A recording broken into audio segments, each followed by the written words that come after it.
తెలంగాణ రాష్ట్ర ఉద్యమం ఉవ్వెత్తున లేవడానికి ప్రధానమైన కారణం నిరుద్యోగ సమస్య.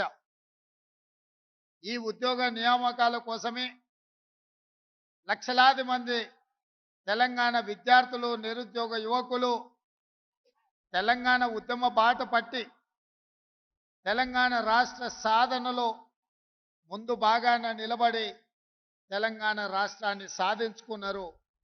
ఈ ప్రక్రియలో వందలాది తెలంగాణ బిడ్డలు అమరవీరులైన వాళ్ళ త్యాగాల పునాదుల మీద ఏర్పడ్డ ఈ తెలంగాణ రాష్ట్రం ఏ ఆకాంక్షల కోసం విద్యార్థులు, నిరుద్యోగ యువకులు, ఉద్యమకారులు ఉద్యమించినరో 10 సంవత్సరాలు ఆకాంక్షలు నెరవేరక ఆనాటి ప్రభుత్వం మీద పోరాటం చేస్తే, ఉద్యమాలు చేస్తే వాళ్ళ మీద అక్రమ కేసులు పెట్టి పోలీసులను పెట్టి అణిచివేయాలన్న ఆలోచన చేసిండ్రు తప్ప నిరుద్యోగ యువకులకు ఉద్యోగ ఉపాధి అవకాశాలు కల్పించాలి అని చెప్పి ఆనాటి ప్రభుత్వము ఆలోచన చేయలే.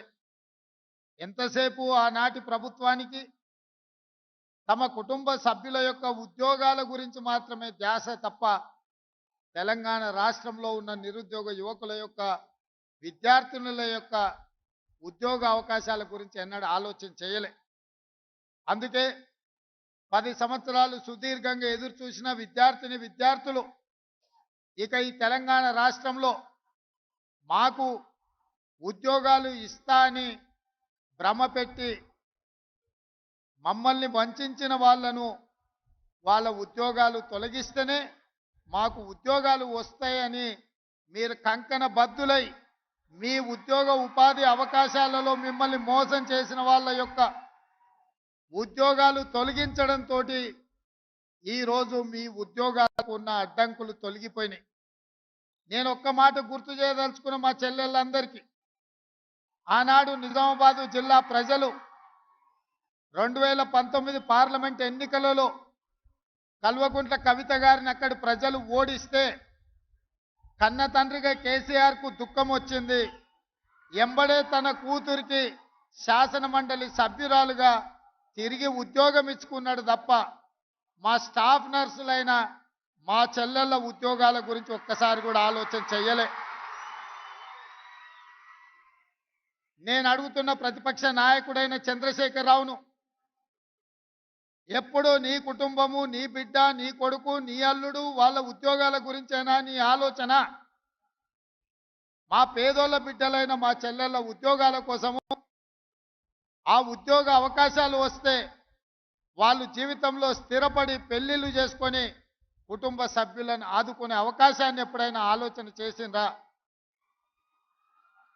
ఈరోజు ఉన్న ఇబ్బందులను అధిగమించి ఇక్కడ 6,956 మంది తెలంగాణ నిరుద్యోగ యువకులకు, విద్యార్థినులకు ఉద్యోగ అవకాశాలు ఈ ప్రభుత్వం కల్పిస్తే, ప్రధాన ప్రతిపక్ష నాయకుడిగా మనస్ఫూర్తిగా ఈ ఆడబిడ్డలను ఆశీర్వదించకపోతే నీకు ఆ ప్రధాన ప్రతిపక్ష పాత్ర కూడా దండగా అని చెప్పి ఇక్కడ ఉన్న వాళ్ళు అనుకునే ప్రమాదం ఉంది. చంద్రశేఖరరావు గారు,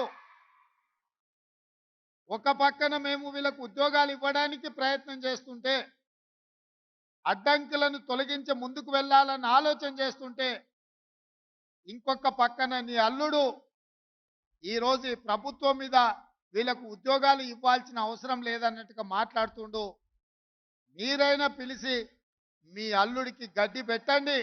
ఈరోజు ఈ పేదోళ్ళ బిడ్డలకు ఉద్యోగాలు ఇవ్వడం ద్వారా ఇన్ని వేలాది మంది వెనకాల వాళ్ళ కుటుంబ సభ్యులు, వాళ్ళ అన్నలు, వాళ్ళ అక్కలు, వాళ్ళ తల్లిదండ్రులు వచ్చి ఈ సంతోషంలో భాగస్వాములై మా బిడ్డలకు ఉద్యోగాలు వచ్చినాయని ఈ సంతోష కార్యక్రమంలో పాలు పంచుకుంటుంటే వాళ్ళని అభినందించాల్సింది పోయి వాళ్ళకు ఉద్యోగాలు ఇస్తున్నందుకు మా ప్రభుత్వం మీద శాపనార్థాలు పెడుతున్నారంటే మీ ఆలోచన ఎట్లున్నదో, మీ వంకర బుద్ధి ఎట్లున్నదో ఇక్కడికి వచ్చిన వాళ్ళకే కాదు, ఈ రాష్ట్రంలో ఉన్న లక్షలాది మంది నిరుద్యోగ యువకులు ఆలోచన చేసే సందర్భం. అందుకే ఈ తెలంగాణ సమాజంలో ఉన్న ప్రధానమైన నిరుద్యోగ సమస్యను పరిష్కరించడానికి మా ప్రభుత్వం ఏర్పడిన వెంబడే తెలంగాణ పబ్లిక్ సర్వీస్ కమిషన్ని ప్రక్షాళన చేసి అక్కడ నూతనంగా ఖాళీలు ఉన్న దాదాపుగా 2 లక్షల ఉద్యోగ నియామకాలు చేపట్టాలన్న ఆలోచనతోటి మా మంత్రివర్గ సహచరులతోని యూపీఎస్సి అక్కడికెళ్ళి ఆ చైర్మన్ అక్కడ విధి విధానాలను అక్కడ నిర్వహణ విధానాన్ని పరిశీలించి ఈరోజు మా ప్రభుత్వం తెలంగాణ పబ్లిక్ సర్వీస్ కమిషన్ను పూర్తిగా ప్రక్షాళన చేసి నూతనంగా చైర్మన్ను సభ్యులను నియమించుకోవడం జరిగింది. తొందరలోనే తెలంగాణ పబ్లిక్ సర్వీస్ కమిషన్ ద్వారా నియామకాలు వైద్య ఆరోగ్య శాఖ ఇక్కడ ఉద్యోగ నియామకాలు వీరి ద్వారా, అదేవిధంగా పోలీస్ రిక్రూట్మెంట్ బోర్డు నుంచి తొందరలోనే 15,000 పైచిలకు పోలీసు ఉద్యోగ నియామకాలను కూడా చేపట్టడానికి ఈరోజు మా ప్రభుత్వము కృషి చేస్తున్నది.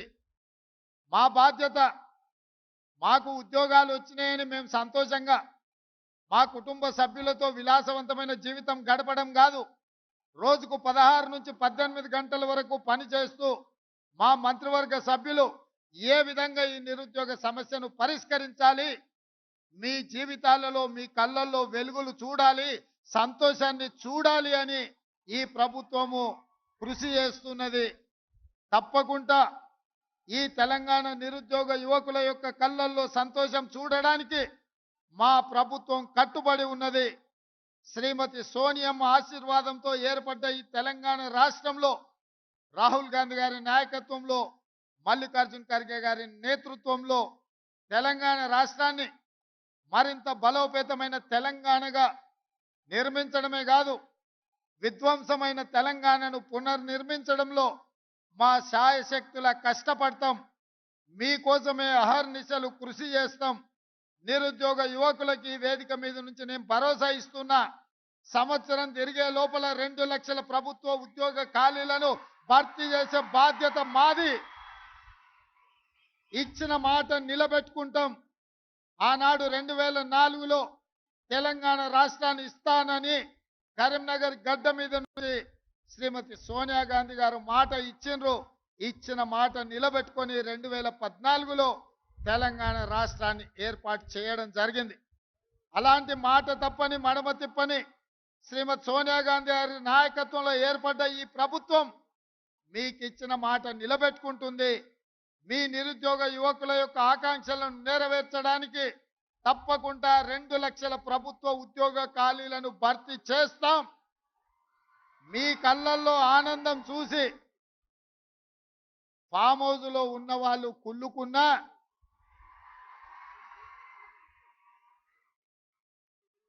వాళ్ళ కడుపులో దుఃఖం పొంగి పొర్లినా, వాళ్ళ శాపనార్థాలు ఎన్ని పెట్టినా ఒక్క మాట చెప్పదలుచుకున్నా, పిల్లి శాపనార్థాలకు ఉట్టి తెగిపడదు హరీష్ రావు గారు. పొట్టోని పొడుగోడు కొడితే పొడుగోని పోచమ్మ కొట్టిందంట. హరీష్ రావు, మేము ఉద్యోగాలు ఇస్తుంటే అవాకులు చవాకులు పలుకుతున్నావు కదా, ఒక్కసారి ఇక్కడున్న కెమెరామెన్లకు నేను వాళ్ళ సంతోషాన్ని చూడండి, ఆడబిడ్డల కళ్ళల్లో ఆనందాన్ని హరీష్ రావుకు వాళ్ళ మామకు చూపించండి. పేదోళ్ళ పిల్లలకు ఉద్యోగాలు ఇస్తే, ముఖ్యంగా ఆడబిడ్డలను ఆదుకుంటే ఆ సంతోషం ఎట్లుంటుందో ఆ కుటుంబానికి చూపించండి. మీ కుటుంబంలో ఉన్న వాళ్ళందరికీ ఉద్యోగాలు ఇవ్వడం కాదు,